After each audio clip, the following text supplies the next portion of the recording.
सो सो Hema friends welcome. सो देखिए, ये है आदित्य श्रीवास्तव जिन्होंने फर्स्ट रैंक हासिल किया, उनकी आंसर बुकलेट। आज हम उनसे इंग्लिश भी सीखेंगे और किस तरीके से एक आंसर लिखा जाता है यूपीएससी के लिए मेंस में, वो सारी बातों पर डिस्कस करेंगे। अगर आप इंटरेस्टेड है तो वीडियो को देख सकते हैं। अगर आप यूपीएससी की तैयारी कर रहे हैं या यूपीएससी तैयारी करने का सोच रहे हैं तो देखिए, ये सारा वीडियो आपको बहुत फ़ायदा देगा। ये जो एफर्ट हम लगा रहे हैं उन्हीं स्टूडेंट्स के लिए लगा रहे हैं जो ये चाहते हैं कि मैं आंसर किस तरीके से लिखा जाए, आंसर अगर क्वेश्चन कोई आता है तो उसे किस तरीके से समझे, वो सारी बातें इन सारे वीडियोस में डिस्कस होती है।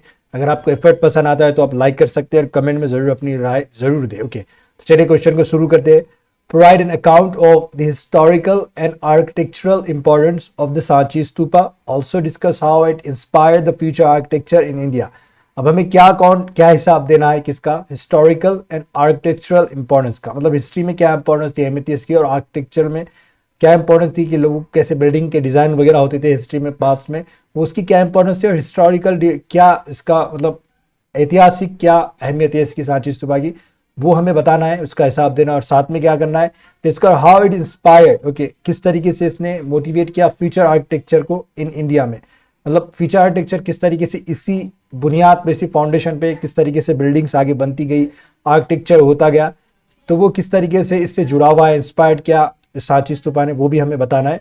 तो ये क्वेश्चन है, अगर क्वेश्चन समझ में आया तो आप आंसर लिख सकते हैं अगर आपके पास नॉलेज है। देखिए, Sanchi stupa is an important stupa located in Madhya Pradesh and is based on the ideals of Buddhism। तो सांची स्तूपा क्या है, इंपॉर्टेंट स्तूपा है, कहाँ पे है लोकेटेड, मध्य प्रदेश में लोकेटेड। अब ये सारी इंग्लिश हम पढ़ चुके हैं, इसके माने इंपॉर्टेंट मतलब किस तरीके से इस्तेमाल हो रहा है, आप पहले की भी वीडियो देख सकते हैं। Okay, and is based on the ideals of Buddhism. Okay, जो आइडियल्स है बुद्धिज्म के ऊपर ये क्या है, बने हुए हैं। मतलब आइडियल्स उनके आदर्शों पर बने गए, उन्हें परफेक्ट मान देते, उनके ऊपर ये सारी चीज़ें बनी। अब कैसे वो आपको पॉइंट में समझ में आएगा, पॉइंट्स लिखे जा रहे। और एक बार गौर कीजिए, तो फर्स्ट रैंक होल्डर है, इस तरीके से ही लिखते हो, 2-3 पॉइंट और एक हेडिंग, फिर उसके एग्जाम्पल्स, इस तरीके से ही लिखते हैं, आप गौर करे होगे तो। ओके, तो हिस्टोरिकल सिग्निफिकेंस क्या है, बिल्ट ड्यूरिंग गुप्ता पीरियड, ये कौन से पीरियड में बनाया गया था, गुप्ता पीरियड में। Shows the artistic and brilliance of that age. Okay, artistic किस तरीके से कलाकारी की गई, किस तरीके से उसमें होशियारी इस्तेमाल की गई, ब्रिलियंस का किस तरीके से इस्तेमाल किया गया, वो सारी चीज़ें किस में बताते हैं, उस एज में, उस दौर की सारी ब्रिलियंस और आर्टिस्टिक वे को बताता है ये स्तूपा। मतलब होशियारी को, मतलब किस तरीके से अच्छे होशियारी से, चालाकी से किस तरीके से बनाई गई थी, कलाकारी किस तरीके से इसमें समाई हुई थी, वो वाली चीज़ बताता है उस दौर को। ओके, राइट, देखिए आप, use of stone vedika shows the presence of kings patronage due to transport, okay, of stone. अब देखिए, use of stone vedika, vedika क्या है, एक तरह का मतलब बाउंड्री फेंस लगा हुआ था ये स्तूपा को, उसी को हम वेदिका कहेंगे, पत्थरों के। Shows the presence of kings patronage. Patron के माने क्या होता है, कोई भी इंसान को फाइनेंशियल सपोर्ट जो देता है वो पैट्रन कहलाता है। तो पैट्रोनेज कहाँ से मिल रहा था, यानी किंग्स के द्वारा, due to transport of stone, मतलब स्टोन का इधर उधर लेके जाना, उसे कहेंगे हम। तो ये वाला इन्हें पैट्रनेज भी मिलता था किंग की तरफ से, इन्हें फंड वगैरह भी मिलता था, हेल्प मिलती थी, फाइनेंशियल हेल्प। ओके, ये चीज स्टोन वेदिका दिखाता है। Buddhist got patronage from Kings, okay, shown, मतलब ये पैट्रोनेज कहाँ से बुद्धिस्ट को मिलती है, किंग से, ये दिखाता है। तो आर्किटेक्चरल सिग्निफिकेंस क्या है वो देख लेते हैं। Shows the personification of Buddha. Personification क्या है, देखिए, पर्सन और फिकेशन, मतलब पर्सन की कोई चीज दिखना जिसमें जान नहीं है, उसमें पर्सन दिखाई देना, पर्सन की क्वालिटीज, लोगों की, शख्स की क्वालिटीज नजर आना, उसे पर्सोनिफिकेशन कहते हैं। जैसे हम फिगर ऑफ स्पीच पढ़ते हैं उसमें की बात है ये। तो बुद्ध क्या है, लेग्स ऑफ एज मेरी। अब यहाँ पे जो ये दिखा है, यहाँ पे जो पोस्टर बने हुआ है, ये लेग्स को दिखाता है, ये जो अंड है ये इनके बॉडी को दिखाता है। ओके, बुद्ध के ऐसा ही लिखा हुआ है कि बॉडी एज अंड। फिर देखिए, जो छतरी है ऊपर, ऊपर का जो हिस्सा है डोम के जैसा, छतरी सिग्निफाइज 3 जेवल्स लाइक बुद्ध, धर्म एंड संघ। ये 3 चीजों को दिखाता है जो छतरी ऊपर है बनी हुई।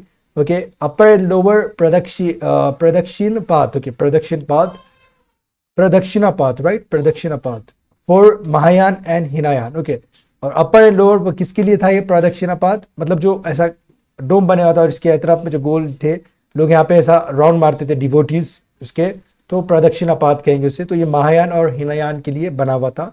झटक stories on, okay, Vedika carving brilliance. और जो झटक पर स्टोरीज बनी हुई थी वो क्या बताती है, कार्विंग ब्रिलियंस, मतलब किस तरीके से कितने डेलिकेसी के साथ तराशा गया था, उससे कितने नाजुक तरीके से तराशा गया था, वो झटक स्टोरीज बताते हैं जो उस पर कार्व हुए, तराशे हुए हैं, उनके स्टोरी जो लिखे हुए। Inspiration for future architecture. अब इंस्पिरेशन किस तरीके से मिला है फ्यूचर आर्किटेक्चर को, वो देखना है। The gardens of stupa are said by Albus to have inspired Charbagh. Okay, जो अल्बस जो बुक है जो लिखी है इन्होंने, वो गार्डन्स ऑफ स्तूपा है, तो क्या कहा जाता है कि वो चारबाग जो बना है वो इसी से इंस्पायर्ड है, गार्डन ऑफ स्तूपा की। Okay, the torana inspired the gates of arch and trabeate as well. अब ये थ्रोना क्या था, देखिए इस तरीके से जो हमारा गेट होता है बनाने के लिए हमें अच्छे से अच्छी चीज तराशी जाती है, जिसे हम कमान कहते हैं, राइट। जो गेट होता है, गेट पे आने जाने के लिए पहले ज़माने में हिंदू बुद्धिस्ट वगैरह के लिए बनाए जाते थे, जैन आर्किटेक्चर में ऐसे बनाए जाते थे। तो इसे हम कहेंगे, तो इन्होंने किसका वे किया, मतलब पेव वे किया, मतलब किसको इंस्पायर किया, जो आर्च थे और ट्रिब्यूट थे, मतलब आर्च यानी वही है, गेट को ही कहते हैं हम एक तरह से, आपको दिखाई दे रहा है ना सब, या उसी को गेट को ही कहते हैं हम। और यहाँ पे ऐसे डिजाइन होते हैं कमान के, तो उसी को क्या बोलेंगे हम, आर्च या ट्रिब्यूट यानी कलाई, मतलब जो यहाँ पे छोटी छोटी चीजें उसे ट्रिब्यूट कहेंगे एज वेल। तो ये इससे इंस्पायर किया इन गेटों को आगे फीचर वाले। Domes of future were inspired from the design of and as said by Romila Thapar. तो ये जो डोम्स थे, जो डोम्स किसके कहेंगे हमें, जो ऊपर जो छतरी थी हमारी ऐसी, ये डोम, तो ये वाला डोम हिस्सा हो गया है। ओके, तो ये फीचर डिजाइन को इंस्पायर करता है, इसे हम अंत कहेंगे, जैसे रोमिला थापर ने कहा था, वो वाली बात हो रही है यहाँ पे। फिर आगे देखते हैं हम, देखिए overall pradakshina path saw the creation of future पराक्रम्स एंड कॉरिडोर्स। ओके, जो आज की जो जितने भी पराक्रम नजर आते हैं ऐसे गोल घूमकर जो पूजा वगैरह की जाती है, वो सारी चीजें प्रदक्षिणा पाथ, जो ये सारी चीजें उससे इंस्पिरेशन मिली है, ऐसा हमें बताती है। ओके, वेबा साची stupa has a very much impact on modern architecture and culture. तो ये बताता है, इसी प्रकार ये सारी चीजें क्या बताती है, has a very much impact, ये सांची स्तूपा का बहुत ज़्यादा इम्पैक्ट है आज के आर्किटेक्चर पे, जो भी बिल्डिंग्स बनती है रिलीजियस खास तौर पे, और आज के कल्चर पे इनका बहुत ज़्यादा हमें क्या नज़र आता है, इम्पैक्ट, असर नज़र आता है आज के सारे बिल्डिंग्स पर, आर्किटेक्चर पर, कल्चर पर, जो भी बिलीफ है हमारा, सारी चीज़ें इन पर अच्छा खासा इम्पैक्ट नज़र आता है सांची स्तूपा का। तो ये वीडियो था जिन्होंने फर्स्ट रैंक हासिल किया है ओके 2021-23 में, उनकी आंसर बुक ली थी। अगर आपको वीडियो समझ में आया, कुछ नहीं समझ में आया, जो भी एक्स्ट्रा चीज़ें जो आपको पता है, आप कमेंट कर सकते हैं ताकि दूसरों को फ़ायदा हो, और वीडियो को शेयर भी कर सकते हैं ताकि और जितने स्टूडेंट्स हैं उन तक ये वीडियो पहुंच सके और उन्हें भी कॉन्फिडेंस मिले कि भाई आंसर इस तरीके से लिखा जाता है। कुछ ना कुछ आइडिया हमें ज़रूर मिलता है इन वीडियोज़ से। तो अगर आपको हमारा एफर्ट पसंद आया तो लाइक किए बिना बिल्कुल ना जाए, और सब्सक्राइब कर सकते हैं अगर आपको वीडियो चाहिए फ्यूचर में।